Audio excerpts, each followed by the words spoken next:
Hi.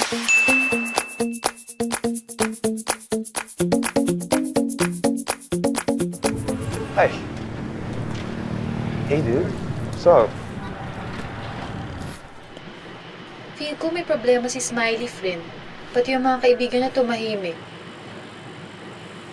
Ano kayang nangyari? Alis ka dyan, ako dyan. Aray ko! Sige na, sige namang na. marula.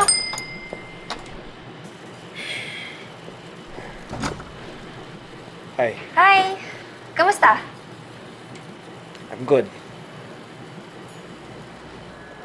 Can I have, one latte, please? Hindi Amerikano? Na...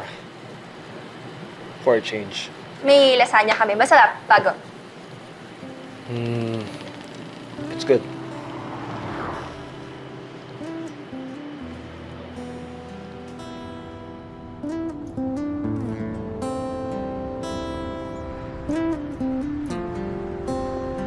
Ang tagal na rin di nagpupunta dito, no? Bakit nyo ba minomonitor yung barkadang yun? Apple, ano nangyari kay Smiley? Malay ko, hindi naman niya ako yaya, no? Oh, ayun! Ayun! Ayun si Smiley! Saan? Saan? Wala na. Ilang days na? Magti 3 days na. Eh baka naman busy. Wala rin yung barkada eh. Yung classmates. Oo eh. Ilang days na rin sila hindi bumabalik sa cafe. Baka naman naghanap na ng ibang hangout. O baka naman nagsawa na doon sa kape at pastries ninyo. Alam mo, nakakasakit na yung mga sinasabi mo ah. Kaz, crush lang yon.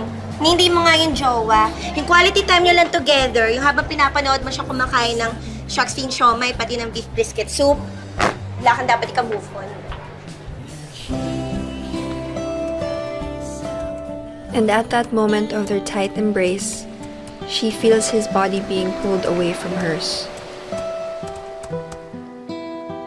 As they struggle to hold on to each other, there's a force that pulled him away. A force so strong that it shattered her.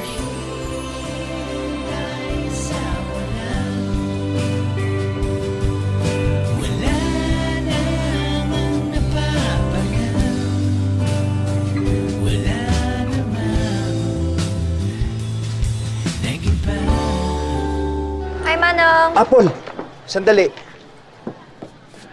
Kilala mo si Ozzy Relucio, di ba?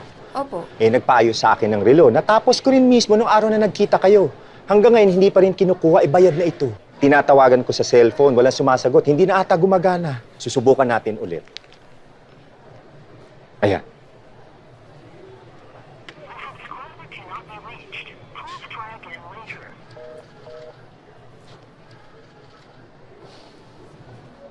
Baka pwede mo akong tulungan?